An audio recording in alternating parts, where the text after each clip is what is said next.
Hello art students, Miss Ross here to show you how to do pixelated art at the Mixed Media Center.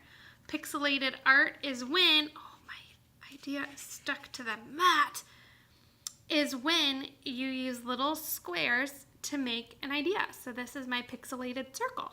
So here's how this works. First thing would be to realize if you are having experimentation day, you have a small little square so that we don't waste supplies. But if you were going to do this as a WOW project, you would get to do a bigger size square. Then you're going to take your square, making sure your name and class period are on it, or your class code is on it. Using it upside down, you are going to trace your square. That way if you make any goober lines, whoops, while tracing, it's okay because it's on the back. Once you've traced it out, you are going to come up with your idea. It's simpler to keep your ideas in the lines of a square because everything's a square. But I'm going to do something that's circular so you can see how to modify it. So if I make a circle here, I then have to figure out, well, how am I going to turn that into a square?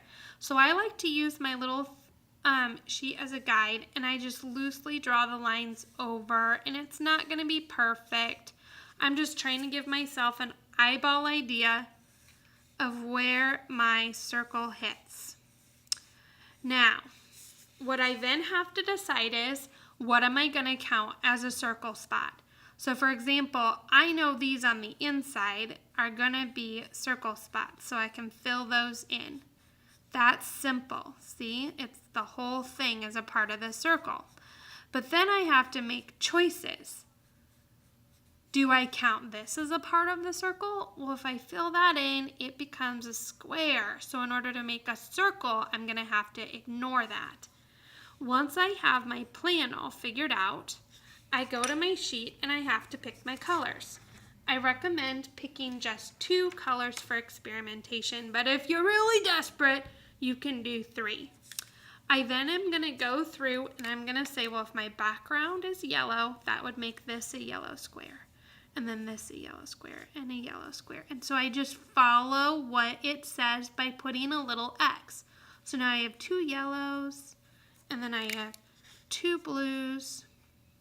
But what if I make a mistake? Oh no, I did 3 blues. The reason we only do X's is so I can now go over that with just a bunch of yellow lines to be like, nope, I really meant yellow.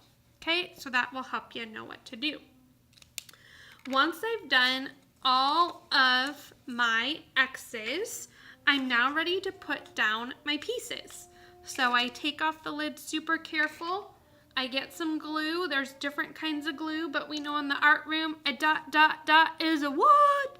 A lot, lot, lot.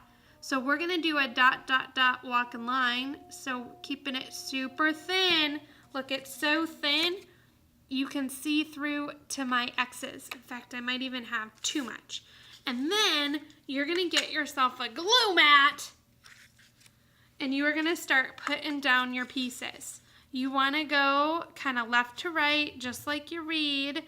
And then as you put the pieces down, it really causes your fingers to think about what they're doing. Now, once you lay a whole row, then we do our squeeze.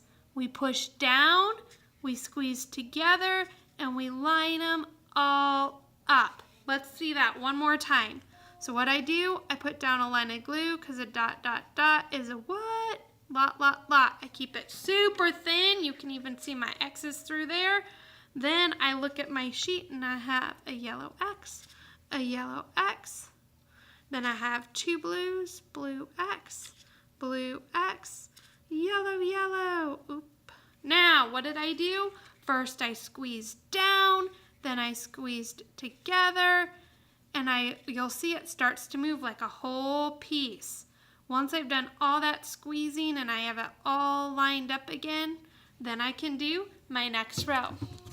With that, as always, art students, happy art making, doing pixel art at the Mixed Media Center. Bye!